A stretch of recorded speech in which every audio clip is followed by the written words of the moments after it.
بسم اللہ الرحمن الرحیم۔ شروع کرتا ہوں اللہ کے پاک نام سے جو بہت بڑا مہربان نہایت رحم والا ہے۔ دوستوں، بہنوں، بھائیوں، بزرگوں، السلام علیکم ورحمۃ اللہ وبرکاتہ۔ تاریخ اسلام میں غزوات نبوی صلی اللہ علیہ وسلم کی جنگ بدر کو آج ہم شروع کر رہے ہیں، اس کے واقعات، بیک گراؤنڈ۔ تو دوستو، بدر کی یہ پہلی قسط آپ کی نظر ہے، اس میں ہم خوش آمدید کہتے ہیں۔ بدر پہلے حرف کی زبر اور دوسرے کے سکون کے ساتھ عرب کے مشہور پانیوں میں سے ایک پانی اور مشہور بازاروں میں سے ایک بازار ہے، اور اس جگہ کو یہ نام اس شخص کے نام پر دیا گیا جس نے سب سے پہلے اس میں کنواں کھودا تھا۔ وہ غفار قبیلے کا ایک آدمی تھا جس کا نام بدر بن قریش بن مخلدین تھا۔ تو دوستو، جو غفار قبیلے کا ایک آدمی تھا جس کا نام بدر بن قریش بن مخلدین النضر بن کنانہ تھا۔ زبیر بن بکار کہتے ہیں کہ وہ قریش بن حارث تھا جس کا نام پر قریش کو قریش کا نام دیا گیا، اور یہ نام ان پر غالب آ گیا کیونکہ وہ ان کا رہنما اور غلے کا مالک تھا۔ وہ کہا کرتے تھے کہ قریش کا قافلہ آیا ہے، اور قریش کا قافلہ چلا گیا، اور اس کا بیٹا بدر بن قریش تھا۔ اسی کے نام پر اس جگہ کا نام بدر رکھا گیا جہاں یہ مبارک واقعہ ہوا تھا۔ جنگ بدر، غزوہ بدر ہوا تھا۔ بدر مدینہ کے جنوب مغرب میں واقع ہے۔ اس کا اور مدینہ کے درمیان اس قافلوں کے راستوں پر جن پر رسول کریم صلی اللہ علیہ وسلم چلے تقریباً 160 میل کا فاصلہ ہے۔ اسی طرح بدر مکہ کے شمال میں واقع جس کے اور مکہ کے درمیان قدیم قافلوں کے راستوں پر جن پر مشرکین چلتے تھے تقریباً 250 میل کا فاصلہ ہے۔ آج کل مکہ اور بدر کا درمیانی فاصلہ بسوں کے راستے سے 343 کلومیٹر ہے، اور مدینہ اور بدر کا درمیانی فاصلہ اس راستے سے تقریباً 153 کلومیٹر ہے، اور بدر اور بحر احمر کے ساحل کے درمیانی فاصلہ جو اس کے مغرب میں واقع ہے تقریباً 30 کلومیٹر کا فاصلہ ہے۔ اس مارکہ کی تفصیل میں داخل ہونے سے قبل ان اہم تبدیلیوں اور واقعات پر ایک سرسری نظر ڈالنا ضروری چاہتے ہیں جو کہ اس مارکہ سے قبل رونما ہوئے، جن کا اس سے تعلق تھا اور جن میں سے بعض کو اس کے اسباب میں شمار کیا جاتا ہے۔ رسول پاک صلی اللہ علیہ وسلم 13 سال تک مکہ کے علاقے میں رہے، اور جس عقیدے کی اشاعت کا بار تعالیٰ نے آپ کے کندھوں پر ڈالا تھا، آپ اس کی وجہ سے مجاہدانہ اور بہادرانہ رنگ میں لوگوں کو اپنے طرف رب کی طرف دعوت دیتے رہے۔ آپ کا جہاد ان طویل سالوں میں محض مسالانہ تھا، اس میں آپ نے ہتھیار نہیں اٹھائے، اور اسی طرح آپ کی دعوت کے دشمن بھی تمام راستے کے اختیار کرتے رہے، اور دعوت اسلام کی مقامت کے لیے اس کی نور کی نہر کو اپنی اقوام سے روکنے کے لیے جنگ کے سوا اظہار تحدید مقاطع کے ساتھ تمام مسائل کو کام میں لاتے رہے۔ شروع میں قریش نے دعوت اسلام کے مقابلے میں اس دعوت کریمہ کی آواز کے متعلق تشویش اور اضطراب پیدا کرنے کے لیے نشر و اشاعت کے وسائل سے کام لینے پر اتفاق کیا تھا تاکہ وہ کانوں تک نہ پہنچ پائے، اور اگر پہنچ جائے تو غیر حقیقی صورت میں پہنچے۔ پس مکہ میں قریش نے بیوقوفوں کی ایک پارٹی تیار کی اور داستان سراؤں اور شعراء کی خدمات حاصل کی تاکہ وہ حضرت صلی اللہ علیہ وسلم کے خلاف تمسخرانہ انداز کرنے کے لیے حملے کریں، اور آپ کے مضطرب اور تنگ کرنے کی خواہش سے آپ پر سخت اصحابی جنگ وارد کریں گے، اور آپ کے پیروکاروں کو اس نیت سے تنگ کریں کہ وہ آپ سے الگ ہو جائے۔ شروع میں قریش کو انہیں حملوں میں بڑی کامیابی حاصل ہوئی، اور انہوں نے لوگوں کو حضرت صلی اللہ علیہ وسلم اور آپ کی دعوت سے الگ کرنے کی قدرت حاصل کر لی۔ قریب تھا کہ انہیں مکمل طور پر الگ کر لیتے۔ ابن ہشام لکھتا ہے کہ رسول پاک صلی اللہ علیہ وسلم کو قریش سے جو شدید ترین اذیت پہنچی وہ یہ تھی کہ آپ ایک روز باہر نکلے، اور جو آدمی بھی آپ سے ملا اس نے آپ کی بےزتی کی، تکذیب کی، اور آپ کو آزادی، خواہ وہ آزاد تھا یا غلام، آپ غمگین ہوکر اپنے گھر واپس آ گئے اور تکلیف کی شدت سے چادر اوڑھ لی تو اللہ تعالیٰ نے آپ پر آیت نازل کی۔ تو دوستو، بہنوں بھائیوں، برونی پروپیگنڈا کے میدان میں اس سے ہماری مراد یہ ہے، حضرت صلی اللہ علیہ وسلم کے خلاف جو پروپیگنڈا ہوا اور حملوں کی تنظیم تھی، تو اس کا یہ میدان میں اس سے ہماری مراد یہ ہے کہ غیر قریشی لوگوں کو دعوت اسلام سے روکنے کے لیے قریش نے مقابلے کے لیے جو کام کیے وہ یہ تھے کہ لوگوں کو مشوش اور بے راہ کرنے کے لیے وفود بھیجے، اور اس مقابلہ کا اہم کام یہ تھا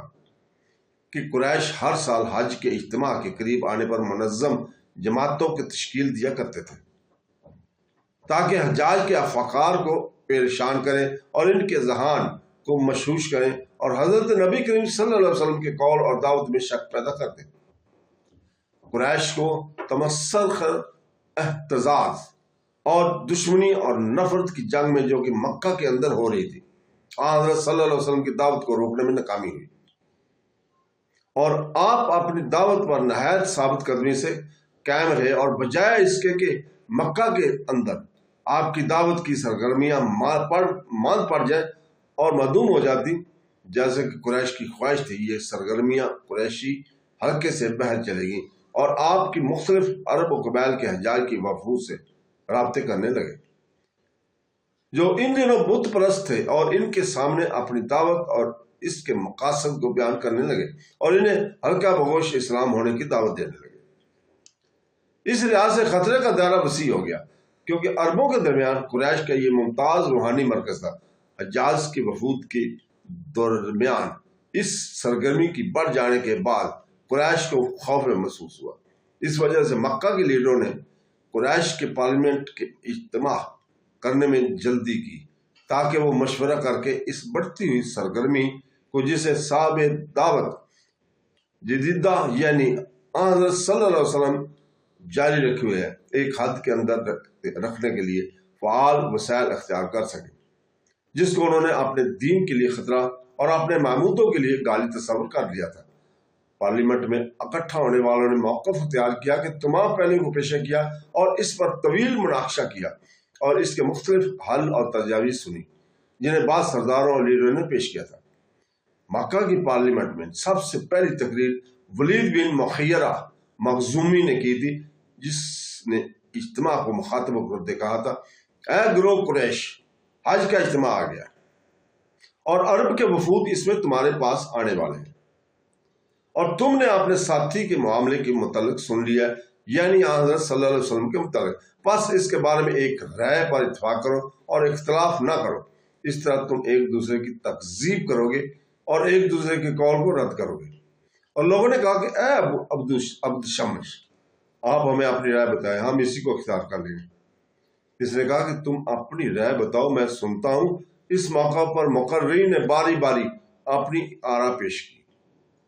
ایک نے کہا ہم کہیں گے کہ وہ کاہن ہے۔ ولید نے کہا خدا کی قسم وہ کاہن نہیں ہے، ہم نے کاہنوں کو دیکھا ہے، وہ کاہنوں کی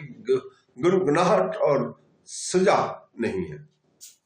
انہوں نے کہا کہ ہم کہیں گے وہ مجنون ہے۔ تو اس نے کہا کہ وہ مجنون نہیں ہے، ہم نے جنون کو دیکھا اور پہچانا ہے، پس وہ گلا گھٹا ہوا نہیں اور نہ خلجان اور وسوسہ ہے۔ انہوں نے کہا کہ ہم کہیں گے وہ شاعر ہے۔ اس نے کہا وہ شاعر نہیں ہے، ہم سب اشعار یعنی رجز، حزز، غریز، مقبوض اور مسبوط کے واقف ہیں۔ انہوں نے کہا کہ ہم کہیں گے کہ وہ شاعر ہے۔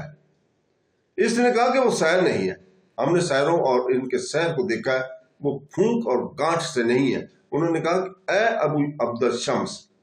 آپ کیا کہتے ہیں؟ اس نے کہا کہ انہیں سرات سے کہا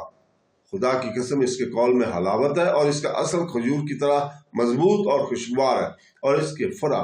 چنا ہوا پھل ہے، اور جو کچھ بھی تم اس کے متعلق کہتے ہو اس کے متعلق معلوم ہو گیا کہ وہ باطل ہے۔ پھر ولید نے انہیں کہا کہ اس کے متعلق قریب ترین قول یہ ہے کہ تم اس کے بارے میں کہو کہ وہ شاعر ہے، اور ایسی بات لائے جو سحر ہے، جس سے وہ آدمی اور اس کے باپ کے درمیان آدمی اور اس کے بھائی کے درمیان آدمی اور اس کی بیوی کے درمیان اور آدمی اور اس کے خامد کے درمیان جدائی کروا دیتا ہے۔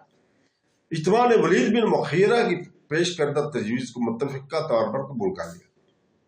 اس تجویز کے نفاذ کے لیے قریش نے کچھ مخصوص پارٹیاں منظم کی اور انہیں ہر اس راستے پر ڈیرے ڈال دینے کا مکلف کیا جس سے حج پر آنے والے گزرتے تھے، تاکہ وہ انہیں حضرت نبی کریم صلی اللہ علیہ وسلم کے متعلق بتائیں کہ وہ ایک ساحر ہے،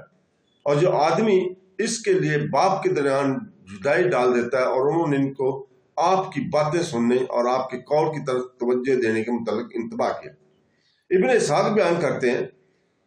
لکھتے ہیں کہ یہ پارٹیاں جن لوگوں سے ملاقات کرتی انہیں اللہ تعالیٰ رسول پاک صلی اللہ علیہ وسلم کے بارے میں یہ بات کہتی۔ جب عرب اس اجتماع میں واپس لوٹے تو آپ کا ذکر تمام عرب ممالک میں پھیل گیا تھا، مگر قریش کو اس پر پروپیگنڈا نہ مقابلہ یا سر جنگ، جیسا کہ لوگ آج کل اس کا نام لے دیتے ہیں، کہ کچھ فائدہ نہ ہو، اور قریش نے لوگوں کو اسلام سے روکنے کے لیے جو اتہامات تہمات آپ پر لگائے اور آپ کے راستے پر جو رکاوٹیں کھڑی کی تھی اور جو شور شرابہ کیا تھا، اس سے حضرت نبی کریم صلی اللہ علیہ وسلم کی قوت میں کوئی کمی نہ ہوئی تھی اور نہ ہی آپ کے عزم میں کوئی کمزوری پیدا ہوئی تھی۔ ان کو امید تھی کہ اس طرح آپ پر اثر پڑنے سے لوگ آپ کی دعوت سے الگ ہو جائیں گے، مگر آپ ان تمام قوت شکن واقعات کے سامنے ڈٹ کر کھڑے ہو رہے اور بڑے صبر اور استقلال سے مسلسل اپنے رب کی طرف دعوت دیتے رہے۔ آپ نے کسی رکاوٹ کی پرواہ نہ کی جس سے آپ کی دعوت کی اشاعت میں مزید اضافہ ہوا، اور آپ کے دین کے پیروکاروں میں بھی اضافہ ہوا جس نے قریش کے اضطراب اور حیرت میں اضافہ کیا تھا۔ تو دوستو، اس کے ساتھ ہی آج ہم اجازت چاہتے ہیں کل تک کے لیے۔ کل انشاءاللہ تعالیٰ ہم اسی وقت آپ کے سامنے پھر دوبارہ حاضر ہوں گے نئی قسط کے ساتھ۔ اللہ حافظ۔